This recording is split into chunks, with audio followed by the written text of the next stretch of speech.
მოგესალმებით, ეთერშია გურიის ახალი ამბების სტუდიაში თქვენთვის ნინო ვაშალომიძე მუშაობს. კლინიკა ვივამედში გარდაცვლილი 46 წლის პატიმრის იოსებ გორგაძის ოჯახი დამოუკიდებელი ექსპერტიზისა და ობიექტური გამოძიების ჩატარებას ითხოვს. ოჯახის ადვოკატის მუხრან ხურცკაიას განცხადებით, პენტენციალური დაწესებულების ვერსია თითქოს პატიმარი დაეცა და ტვინისა და სახეზე მრავლობითი დაზიანებები ამ გზით მიიღო ლოგიკას მოკლებულია. მისი განცხადებით, პატიმრის სიცოცხლეს და მის უსაფრთხოებაზე პასუხისმგებელი პენტენციალური დაწესებულებაა. გარდაცვალებასთან დაკავშირებით გამოძიება სპეციალურმა საგამოძიებო სამსახურმა დაიწყო. გამოძიება სამსახურეობრივი გულგრილობის მუხლით მიმდინარეობს, რამაც ადამიანის სიცოცხლის მოსპობა გამოიწვია. განცხადება მომხდართან დაკავშირებით გაავრცელა სპეციალურმა სამსახურმაც, თუმცა მასში არ არის მითითებული მიზეზი, რის გამოც დამძიმდა პატიმრის მდგომარეობა და გადაიყვანეს კლინიკაში. პატიმარი გლდანის მერვე დაწესებულებიდან კლინიკა ვივამედში მძიმე დაზიანებებით იანვარში გადაიყვანეს. პატიმრის გარდაცვალებასთან დაკავშირებით კომენტარი გააკეთა კლინიკა ვივამედის კლინიკურმა დირექტორმა ზურაბ ჩხაიძემ. ჩხაიძის თქმით, პატიმარი კლინიკაში 23 იანვარს შეიყვანეს. მისივე თქმით, პაციენტს ყველა საჭირო მკურნალობა ჩაუტარდა, თუმცა მისი გადარჩენა ვერ მოხერხდა. ეს ადამიანი არის სასტიკად ნაცემი, ნაწამები, ეს არის ფაქტი, იმიტომ რომ იმ ვერსიას, რასაც არ ვითარებს გამოძიება, რომ სავარაუდოდ ეს ადამიანი წაიქცა და ერთი წაქცევით მიიღო ეს დაზიანება, არის დაუჯერებელი და წარმოუდგენელი, იმიტომ რომ ერთი წაქცევით შეუძლებელია ადამიანმა მიიღოს ის დაზიანებები, რაც ფორმაში არის აღწერილი. ეს არის წარმოუდგენელი და ეს დაადასტურა ექსპერტებმა მათ შორის და ეს დადასტურებული არის სხვა მტკიცებულებებითაც. მოვიდა 23 იანვარს პატიმარი იყო მდგომარეობაში მრავლობითი სხვადასხვა სახის დაზიანებებით, მას ჩაუტარდა სხვადასხვა ტიპის სამკურნალო ღონისძიებები, მაგრამ მიუხედავად ამისა სამწუხაროდ დადგა დაურის შედეგი. პატიმრის გარდაცვალების მიზეზის გამოკვეთასა და შეფასების მიზნით შემთხვევა სრულფასოვნად შეისწავლის სახალხო დამცველის. სახალხო დამცველის აპარატი უფლებამოსილების ფარგლებში გააგრძელებს საქმის სრულფასოვან შესწავლას და საგამოძიებო უწყებებთან კომუნიკაციას გამოძიების მონიტორინგის მიზნით, აღნიშნულია განცხადებაში. შეგახსენებთ, რომ იოსებ გორგაძეს ავტოსაგზაო შემთხვევასთან დაკავშირებით აღკვეთის ღონისძიების სახით პატიმრობა ჰქონდა შეფარდებული. შემთხვევას 4 ადამიანის სიცოცხლე ემსხვერპლა. ადგილობრივი თვითმმართველობის არჩევნების თარიღი ახლოვდება. ოპოზიციური პარტიების გეგმები კი ჯერჯერობით კვლავაც ბუნდოვანია. ოპოზიციურ პარტიებს ჯერ არ გადაუწყვეტიათ მიიღებენ თუ არა 2025 წლის თვითმმართველობის არჩევნებში მონაწილეობას. საერთო განცხადება არ გაკეთებულა, თუმცა ცალკეული პარტიის მოსაზრებები ცნობილია. ნაციონალური მოძრაობა მონაწილეობაზე უარს ამბობს. გახარია საქართველოსთვის არ გამორიცხავს არჩევნებში მონაწილეობას, თუმცა საბოლოო გადაწყვეტილების გასაჯაროებისგან თავს იკავებს. რაც შეეხება უმრავლესობას, მათი თქმით, ოპოზიციური პარტიების არჩევნებში მონაწილეობა ქვეყნისთვის გადამწყვეტი არ იქნება. პარტია არის იმისთვის პარტია, რომ ნებისმიერი არჩევნებისთვის მზად იყოს. ჩვენ ვემზადებით როგორც საპარლამენტო არჩევნებისთვის, ისე მუნიციპალური არჩევნებისთვის, იმიტომ რომ დღეს ჯერ ადრეა, ხო? გადაჭრით ამაზე საუბარი. თუ კი მივიღებთ გადაწყვეტილებას, რომ არ მივიღოთ ამ არჩევნებში მონაწილეობა, ამას საზოგადოება ჩვენგან გაიგებს. რაც შეეხება დანარჩენ პარტიებს, ხო, მე ცოტა მიკვირს ხოლმე, იმიტომ რომ ერთი მხრივ ესეთ რადიკალურ განცხადებებს აკეთებენ, ხედავთ, ყველას არ ეხება ცხადია, ხო?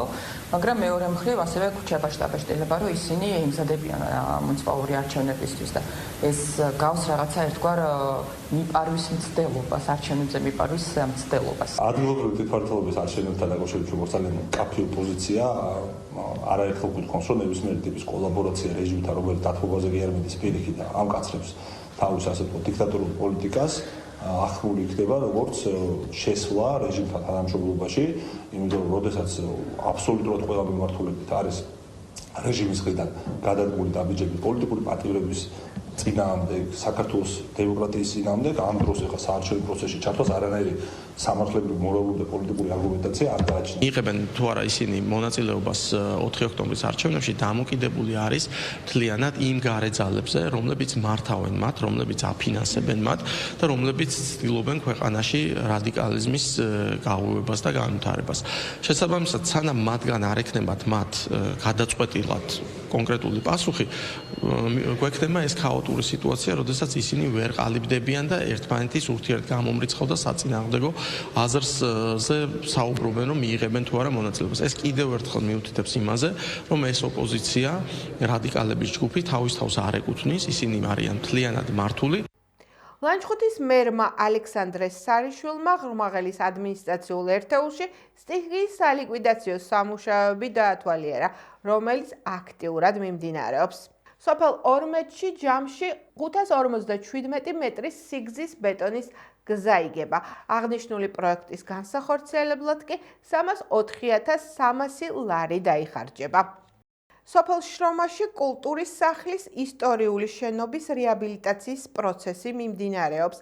სარეაბილიტაციო სამუშაოების მიმდინარეობას ადგილობრივი ხელისუფლების წარმომადგენლები ადგილზე გაეცნენ. შრომის კულტურის სახლი ძველი ისტორიული შენობაა, რომელიც 1956 წელს აშენდა. მას კულტურული მემკვიდრეობის ძეგლის სტატუსი გააჩნია და მისი რეაბილიტაცია მნიშვნელოვან საკითხს წარმოადგენს.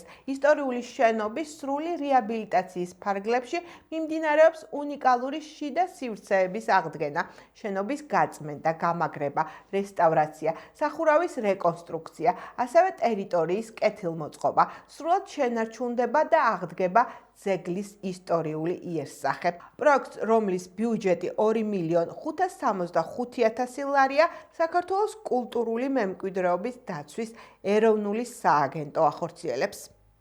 ვახტანგ გომელაურმა გურიის პოლიციის დეპარტამენტში სამუშაო თადბირი გამართა. ვიცე-პრემიერმა, შინაგან საქმეთა მინისტრმა ვახტანგ გომელაურმა და მინისტრის პირველმა მოადგილემ როლანდ მესხმა გურიის პოლიციის დეპარტამენტის დანაყოფების ხელმძღვანელებთან სამუშაო თადბირი გამართეს.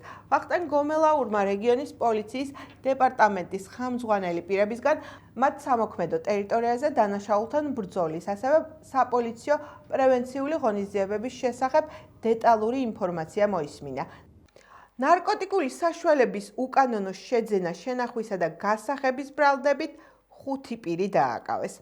ცენტრალური კრიმინალური პოლიციის დეპარტამენტის ნარკოტიკების უკანონო ბრუნვის წინააღმდეგ ბრძოლის მთავარი სამმართველოს თანამშრომლებმა ოპერატიული ღონისძიებებისა და საგამოძიებო მოქმედებების შედეგად ნარკორეალიზაციის ბრალდებით 5 პირი დააკავეს. დაკავებული არიან 1996 წელს დაბადებული გმ 1991 წელს დაბადებული დვ იორდანიის მოქალაქე 2001 წელს დაბადებული ბ.ა და წარსულში ნასამართლევი პირები 1991 წელს დაბადებული რმ 1991 წელს დაბადებული ჟდ დანაშაულები 17 წლამდე ვადით თავისუფლების აღკვეთას ითვალისწინებს. გამოძიება საქართველოს სისხლის სამართლის კოდექსის 260 და 273 პრიმა მუხლებით მიმდინარეობს. ლანჩხუთელმა ქალმა ფეხბურთელებმა მორიგის საშინაო შეხვედრა ფრედ 2-2 დაასრულეს. საქართველოს საფეხბურთო ჩემპიონატის ქალთა ლიგაში გათამაშების ერთ-ერთმა ლიდერმა ლანჩხუთმა სამეგრელოს უმასპინძლა. მატჩი საკმაოდ დაძაბული გამოდგა და ფრედ 2-2 დასრულდა. შეხვედრის დასაწყისში სტუმრები დაწინაურდნენ, თუმცა 39 წუთზე ლელა ჭიჭინაძემ ანგარიში გაათანაბრა. მეორე ტაიმში უკვე ლანჩხუთელები გავიდნენ წინ. გოლის 77 წუთზე ეთერ სულაშვილმა გაიტანა. 8 ტურის შემდეგ ლანჩხუთს 20 ქულა აქვს და მეორე ადგილზეა 22 ქულით, პირველ ადგილზე კი ნიკე ლუსოა. მორიგი ტური 11 მაისს შედგება. ლანჩხუთის სტუმრად თბილისში იასპარეზებს, სადაც ვერეს შეხვდება. 3 მაისს კიშინოვში მძლეოსნობაში 18 წლამდელთა შორის საერთაშორისო ახალგაზრდული მოლდოვური ახალგაზრდული გამოწვევა 2025 გაიმართა. შეჯიბრი კიშინოვში დინამოს სტადიონზე შედგა. ძლეოსნობის საერთაშორისო ღონისძიებაზე ოზურგეთელმა სპორტსმენმა ანამ გელაძემ იასპარეზა, რომელიც ამავდროულად საქართველოს ახალგაზრდული ნაკრების წევრია. ანამ ბირთვის კვრაში დიდი კონკურენციის მიუხედავად ბრინჯაოს მოპოვება შეძლო. ოზურგეთელი მძლეოსანი ასპარეზობისთვის მარინე კოტრიკაძემ მოამზადა. ეს გახდა ჩემხალთ არსებული ბოლო ინფორმაცია. მე მომავალ შეხვედრამდე გემშვიდობებით, კარგად ბრძანდებოდეთ.